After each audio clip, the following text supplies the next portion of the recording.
বরযাত্রী বোঝাই বাসে আগুন লাগলো জাতীয় সড়কে, অল্পের জন্য রক্ষা পেল সকলে।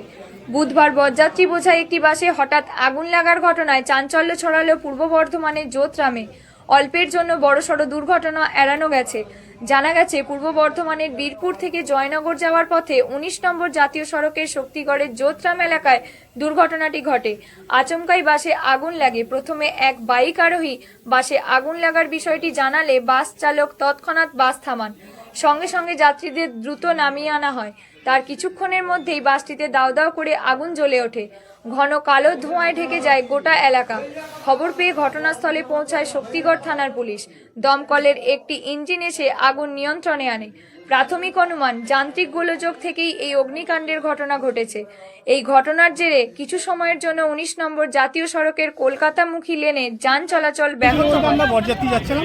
কোথায় যাচ্ছিলেন? আমরা বীরপুর গ্রাম থেকে, বর্ধমান ১০৮ বীরপুর গ্রাম থেকে। হ্যাঁ, আমরা যাচ্ছিলাম দক্ষিণ ২৪ পরগনা, জয়নগর। জয়নগর। হ্যাঁ, তো আমরা আসছি, গাড়িটা হাইরোডের উপরে আসছে।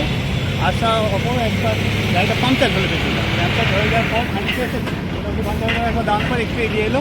এগিয়ে আসার পর এক বাইকওয়ালা একটু দাঁড়ালো, দাঁড়িয়ে বলছে যে আপনাদের গাড়ির চাকা পেছনে আগুন লেগে গেছে। আমরা তাড়াতাড়ি দাঁড় করিয়ে প্যাসেঞ্জারকে নিয়ে, মানে বরযাত্রী মানুষকে নিয়ে কোনোরকম তাড়াতাড়ি নেমে পড়ি। যা মালপত্র ছিল সব নিয়ে নেমে গেছি। তারপর আস্তে আস্তে দাউ দাউ করে গাড়ি চলে গেল। কেউ আহত বা বরযাত্রী কেউ কিছু হয়নি। কেউ হয়নি? না, না, সব সুস্থ আছেন? না, সব সব সুস্থ আছে, মানে মালপত্র কোনো ক্ষয়ক্ষতি? যা আছে ক্ষয়ক্ষতি কিছু হয়নি, যা হচ্ছে বাসটারই ক্ষয়ক্ষতি। বাসটারই ক্ষয়ক্ষতি। বাসটা কি পুরো পুড়ে গেছে? হ্যাঁ, পুরো পুরো। পুরো। কি নাম আপনি?